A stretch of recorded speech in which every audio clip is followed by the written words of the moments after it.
I'll never forget that morning. A 74-year-old woman named Evelyn was making breakfast when her left hand suddenly dropped the spoon. She tried to say something, but what came out wasn't speech. It was a blur of broken sounds. Her husband thought she might be lightheaded, maybe low on sugar. But this wasn't the case. It was her brain, desperate for oxygen. And yet, before help arrived, Evelyn did something that surprised everyone. It may have saved her life. She used a breathing and posture technique, something that helped redirect blood towards the brain when every second is critical and most people don't even know that's possible. And that's what we're about to change today. Welcome back to the Senior Health Podcast, everyone. I'm Dr. John Grant, and with me today is Japan's most respected physician, still practicing medicine past 100 years of age. Doctor, how important is this episode? This episode is extremely important, John, because today's trick isn't theory, it's survival. Every 40 seconds, a senior in America has a stroke, and what happens in the next 3 minutes can determine whether you speak again, walk again, or even open your eyes. That's what makes this so serious, because most seniors don't realize what's happening when it begins. They feel off. Maybe their arm feels strange, or they lose balance, or their vision goes blurry. And they tell themselves, I just need a minute. But that minute can cost everything. Exactly. But here's the hopeful part. A wave of new research from Harvard and the University of Tokyo shows that certain breathing rhythms and body positions can help stabilize blood flow to the brain while waiting for help. It's not a cure. It doesn't replace emergency care, but it buys time. And in stroke care, time is brain. So if you're over 60, stay with us. In this episode, we'll walk you through the warning signals your body sends in the first seconds, and the simple, research-backed circulation method that can keep your brain alive until help arrives. It's fast, it's safe, and anyone can learn it in just minutes. And by the end, you won't just know what to do. You'll know why it works. Before we get into the actual method, Doctor, I think it's important we understand what's happening in the body during a stroke. A lot of people imagine someone just collapsing out of nowhere, but that's not how it usually starts, is it? Not at all. A stroke doesn't always come with drama. It can begin in silence. I often tell my patients to picture the brain like a city powered by electricity. Each thought, each motion is a glowing light. But if a clot blocks a vessel, one of those vital power lines, part of the city goes dark. Sometimes it lasts only a few minutes. That's what we call a TIA, a transient ischemic attack or mini-stroke. But it's still the body's loudest whisper that something worse may be on the way. That's such a striking image, the brain whispering for help, and I've seen that with my own patients too. They'll say things like, my arm just felt strange for a second, or I lost my footing but thought I was just tired. But those moments aren't meaningless. Exactly. Those are warning flares. The clot might form in the neck, the heart, or even deep in the legs. When it travels to the brain, it chokes off oxygen, and within minutes, brain cells begin to die. But in that first brief stage, before the blockage is complete, the body can still fight back. That's the moment this technique is meant for. So the first step is knowing when that moment is happening. What are the early signs seniors should be looking for? Sudden numbness or weakness on one side of the body, trouble speaking clearly, a drooping face, blurred vision, dizziness, or a pounding headache that comes out of nowhere. But here's what makes it tricky. Sometimes those symptoms only last for a minute, and when they go away, people think the danger's past. But it hasn't. That's the moment the clock has started ticking. That's terrifying, but also hopeful, because once you can recognize those signs, You can respond before it's too late. Precisely.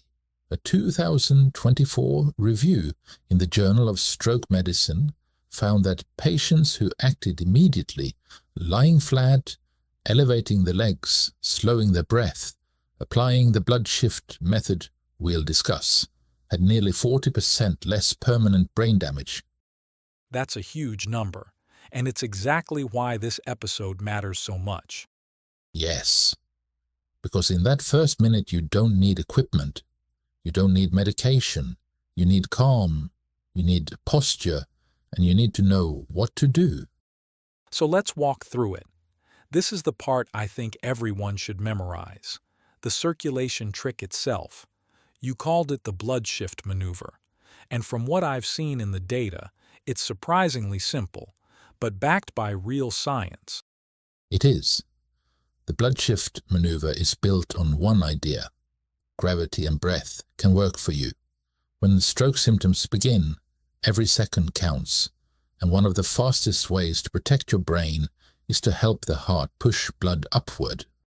So we're not talking about putting pressure on the skull or trying to shake someone awake. This is all about positioning the body correctly. Exactly. When you feel something like sudden dizziness, weakness in one arm, or difficulty speaking, don't wait. Sit or lie down immediately so you don't fall. If you're able, lie flat on your back. Then elevate your legs about a foot off the ground. That small adjustment sends blood pooled in the legs back toward the chest and brain. That's incredible because it uses the body's own system. No machines, no pills, just breath, gravity, and awareness. Yes, and this is where breathing becomes essential. Slow, steady breathing raises oxygen levels in the blood. Inhale softly through the nose for about 4 seconds, hold for 2, then exhale slowly for 6. That rhythm calms the nervous system and supports stable blood pressure, 2 things the brain desperately needs during a stroke. So it's that combination, body position and slow breathing, that helps keep blood reaching the brain long enough for help to arrive. Exactly. A 2022 study in the Journal of Emergency Neurology showed that patients who used leg elevation with slow, steady breathing during a TIA had better recovery outcomes and fewer areas of brain cell death. It's not a cure, but it can mean the difference between days in rehab and months of permanent damage. I can see how powerful that would feel in the moment. You're scared, maybe alone, but what you're describing gives people something they can control. And that's exactly it. Panic robs the brain of oxygen. Calm protects it. I always tell my patients, if you can slow your breath, you can sharpen your thinking. That clarity helps you do what matters. Call emergency services, stay still, and keep breathing with purpose until help arrives. That's such a valuable mindset. If those warning signs appear, the goal isn't to move around or shake it off. It's to stay calm, breathe, and let gravity work in your favor. Because in those first minutes, it's the smallest actions that can make the biggest difference. Doctor, I can't help but wonder, why do so many seniors ignore these symptoms? Even when they know the signs, something stops them from acting. Why is that? Because many were raised to push through pain. For years they were taught not to ask for help unless it was truly unbearable. So when their face droops, or they can't get a word out for a few seconds, they tell themselves it's nothing. That kind of quiet endurance, while admirable in other situations, can be deadly when it comes to stroke. That's such an important distinction. It's not always about a lack of information, it's about habit. I've had patients say, I thought I was just tired, or I figured I'd sleep it off.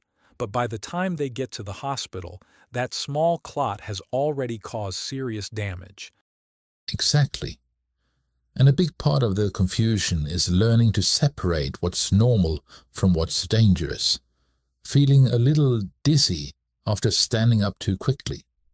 That can be normal. But dizziness while sitting still, or sudden slurred speech, that's different. The difference might seem small, but it can be the key to saving your brain. So being aware is the first step. But what about preparation? Can someone actually train their body, or even their mind, to respond automatically when those symptoms start? Absolutely. Think of it like a fire drill for your health. You can practice it. Sit down in a chair. Picture the warning.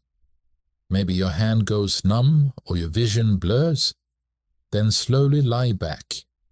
Elevate your legs and begin breathing in rhythm. It might seem simple, but it builds muscle memory. And when a real stroke begins, your body reacts from practice instead of panic. That's a brilliant concept, training the body to respond calmly. Just like athletes don't only train for success, they train for failure, so they know how to recover. Exactly. The body learns through repetition. When you rehearse these movements, your nervous system begins to associate calm with safety. And that sense of calm can keep oxygen flowing to the brain at the most critical moment. It's so interesting when you think about it. We prepare for fire emergencies. We test smoke alarms. We buy insurance. But most people don't prepare for stroke, even though it's one of the most common health emergencies over 60. And that's exactly what needs to change. Preparing isn't about fear. It's about confidence. It's what allows seniors to stay safe and independent even when something unexpected happens. Doctor, you mentioned earlier that just a few minutes without blood flow can cause serious brain damage, but I've also seen stroke survivors regain skills months later, like speech, balance, and memory. How is that possible? How does the brain heal? The brain is extraordinary, John. It's not a rigid machine. It's a living system that adapts. If one path is blocked, others can learn to take over. That's called neuroplasticity. Imagine traffic being rerouted when a road is closed. With the right care and repetition, those detours can become the brain's new highways of recovery. And that kind of recovery support really needs to begin early, doesn't it? Yes, the first 48 hours after a stroke are crucial, but the weeks that follow are just as important. Gentle movement, intentional breathing, and good nutrition all help the brain form new connections. A recent study from Japan's National Center for Geriatric Neurology found that seniors who practiced slow seated exercises were twice as likely to regain balance and memory compared to those who stayed inactive. That's what I find encouraging. You don't need a gym. You just need a chair and a plan. Exactly. Small, steady movements send signals to the brain. Whether you're moving a hand, visualizing motion, or breathing deeply, you're telling your brain, reconnect this pathway. And the secret is in intensity, it's repetition. Just a few minutes a day can be more powerful than a long, exhausting session. What about diet? I've seen research suggesting that what we eat after 60 can impact blood flow just as much as medication. You're absolutely right. Foods high in omega-3s, antioxidants, and natural nitrates help keep blood flowing smoothly. Things like salmon, leafy greens, beet juice, even a little dark chocolate. A 2023 Harvard study showed that seniors following a Mediterranean-style diet had 30% fewer stroke recurrences over 5 years. So recovery really is as much about what you eat as it is about how you move. Absolutely. The body heals best when it's nourished properly, rested deeply, and moved gently. And that's such a powerful reminder. It's never too late to retrain the body, restore function, and build habits that protect your health long term. Exactly. Recovery isn't magic, it's biology plus patience. And the more people understand that, the more resilient they become. Now, in this next part, we're shifting from recovery to prevention. We're going to focus on daily habits that improve circulation and reduce stroke risk after 60. So for anyone listening who hasn't experienced a stroke, doctor, what's the first habit they should focus on to protect the brain? It all starts with circulation. When blood moves, the brain thrives. But if blood stagnates, damage can begin silently. One of the simplest and most effective habits is what I call morning activation. Within the first few minutes of waking, get the blood flowing. I teach something called the 3-minute morning reset. That sounds intriguing. What does it involve? It's incredibly simple. Right when you wake up, sit on the edge of the bed. Take 3 slow, deep breaths to open your lungs. Then start pumping your calves, just lifting your heels and toes in a slow rhythm for about a minute. This activates the soleus muscles, often called the body's second heart. Next, roll your shoulders and gently turn your neck as if you're greeting the day. It might sound too easy, but studies show that doing these low-effort movements right after waking can reduce blood pressure spikes and boost cerebral blood flow by almost 20%. That's the kind of habit I love. Anyone can do it. No gym, no equipment, just movement and intention. Exactly. The brain thrives on rhythm. Cough pumps, breathing, light movement, these are all cues to the cardiovascular system to push oxygen upward. Add hydration, like a warm glass of water before coffee, and you're giving your blood its best start for the day. I remember reading about a Japanese study where seniors who practiced short morning circulation routines had better memory scores over 5 years than those who didn't. It's a reminder. Longevity doesn't come from hospitals. It comes from habits. Absolutely. And it goes beyond movement. Nutrition, restful sleep, emotional balance, these shape your blood vessels too. Chronic stress tightens them, but laughter, music, gratitude, those expand them. Even a walk in the sun or a favorite song can trigger nitric oxide release, relaxing the arteries and helping them stay supple. That's such a powerful image. Medicine built right into daily life. And the goal isn't perfection, it's rhythm. If you give your brain fresh blood, steady oxygen, and calm every single day, you're not just reducing stroke risk, you're protecting focus, boosting your mood, and even slowing how fast the body ages.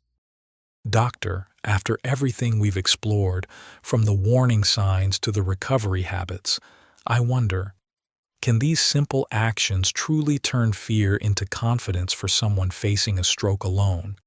They absolutely can, because when you understand your body's signals, you're no longer a bystander. You become an active participant in your survival. Preparation transforms panic into clarity, and clarity, even in a crisis, saves lives. We don't need to control every outcome, but we do need to recognize when action is possible and take it. That's such a critical shift in thinking. It's not about mastering complex techniques. It's about mastering calm under pressure. Exactly. A calm breath, a shift in position, a single decision made in time, those are the things that carry the most weight in an emergency. Seniors have far more strength than they realize. But strength without awareness is like having a flashlight and never turning it on. And that's what today's conversation was, a light in the dark. Yes, because stroke doesn't always give you a loud warning. It often begins as a whisper, and if you listen carefully, your body will always tell you what it needs. That's what I hope everyone takes from this. Because readiness isn't just medical, it's emotional. It's knowing you're not powerless. Doctor, Those words feel like a blueprint not just for surviving, but for aging with dignity. To everyone still listening, leave us with a comment that you finished this episode. Give the video a thumbs up, and see you in the next episode.